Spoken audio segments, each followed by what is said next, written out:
ছাত্রদের এই সরকারে যাওয়ার সিদ্ধান্ত একটি সম্পূর্ণ ভুল সিদ্ধান্ত।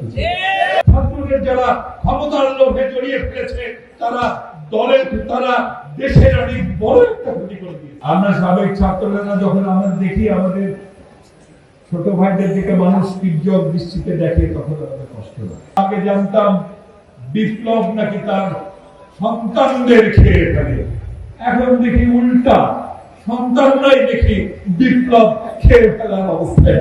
আমি বিশ্বাস করি ছাত্রদের এই সরকারে যাওয়ার সিদ্ধান্ত একটি সম্পূর্ণ ভুল সিদ্ধান্ত। আমার বিশ্বাস। আপনারা কি বলেন? আপনারা কি বলেন? স্যান্ডেলিনা সো, রূপচর্চায় আভিজাত্য।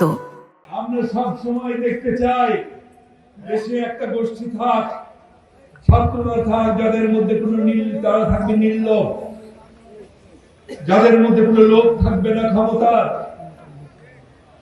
এরকম একটি গোষ্ঠী থাক। সেই ছাত্রদের মধ্যে যখন দেখি ক্ষমতার লোভ, তখন মনে কষ্ট হয়। যখন পত্র পত্রিকায় দেখি আমাদের ছোট ভাইদের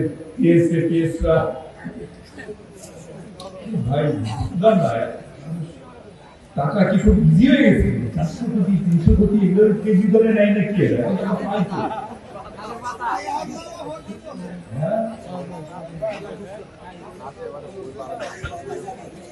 এটা তো আমরা বিশ্বাস করতে পারছি না যে এপিএসরা যদি এত টাকা কামায়, এপিএসরা তো কাউকে দিয়ে ঠিকই রাখি।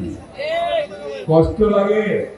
আমরা সাবেক ছাত্ররা যখন আমরা দেখি আমাদের ছোট ভাইদের দিকে মানুষ তীর্যক দৃষ্টিতে দেখে তখন আমাদের কষ্ট লাগে। এবং এটি সম্পূর্ণ ভুল সিদ্ধান্ত। কারা করিয়েছে, কেন করিয়েছে জানি না।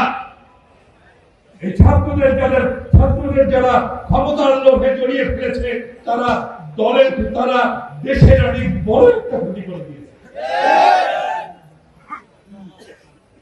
আমরা আগে জানতাম বিপ্লব নাকি তার সন্তানদের খেয়ে ফেলে, এখন দেখি উল্টা, সন্তানরাই দেখি বিপ্লব খেয়ে ফেলার অবস্থায়।